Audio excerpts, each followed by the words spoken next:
Estamos de volta com Revista TST e a gente volta a falar sobre assédio moral no ambiente de trabalho. O repórter Pablo Lemos conversou sobre o assunto com o ministro do TST, Alberto Balazeiro. Na entrevista, Luana, o ministro explicou como cada tipo de assédio é caracterizado. Vamos ver. O ministro Alberto Balazeiro nos recebeu aqui no gabinete dele para uma conversa mais detalhada sobre o assédio organizacional. Ministro, muito obrigado por ter aceitado o nosso convite. Bem-vindo ao Revista TST. Uma satisfação participar da Revista TST e tratar de um tema dessa envergadura, que é o combate ao assédio moral. Ministro, para a gente iniciar essa conversa, existem vários tipos de assédio no ambiente organizacional, como o vertical e o horizontal. Como que se caracteriza cada um deles e quais as diferenças?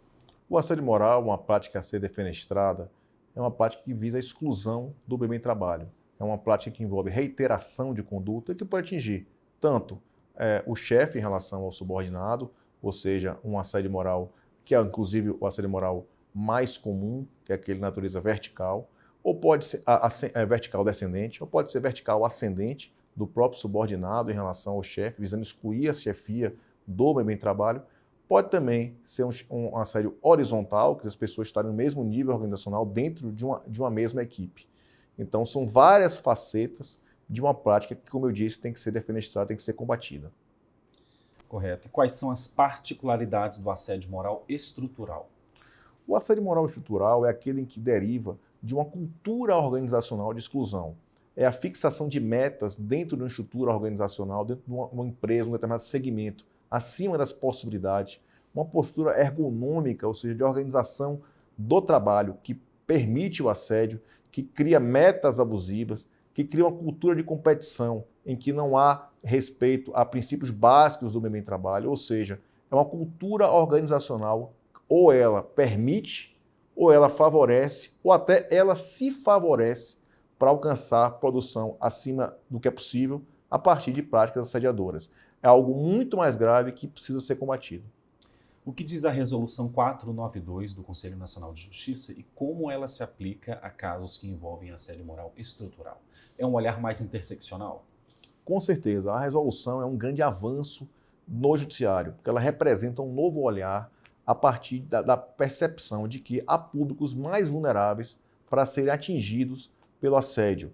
Então, essa resolução, o protocolo para a perspectiva de gênero para julgamento, deriva inclusive de uma recomendação anterior do próprio Conselho Nacional de Justiça, que foi elevada à resolução, e é um instrumento que permite o olhar probatório, ou seja, a fase de instrução a partir de prova indiciária.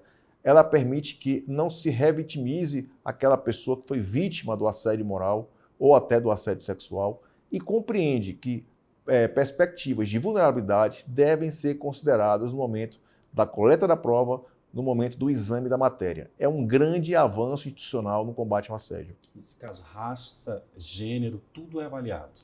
Nesse caso, sim. Embora seja uma perspectiva que se refira a gênero, mas ela considera todo o espectro de vulnerabilidade. São fatores de vulnerabilidade. Inclusive, ela recomenda, no seu preâmbulo, ela traz uma recomendação da aplicação em todos esses públicos. Para finalizar nossa conversa, ministro, quais as características do assédio organizacional interpessoal? O assédio moral ele pode se apresentar em diversas facetas. Todas elas devem ser combatidas.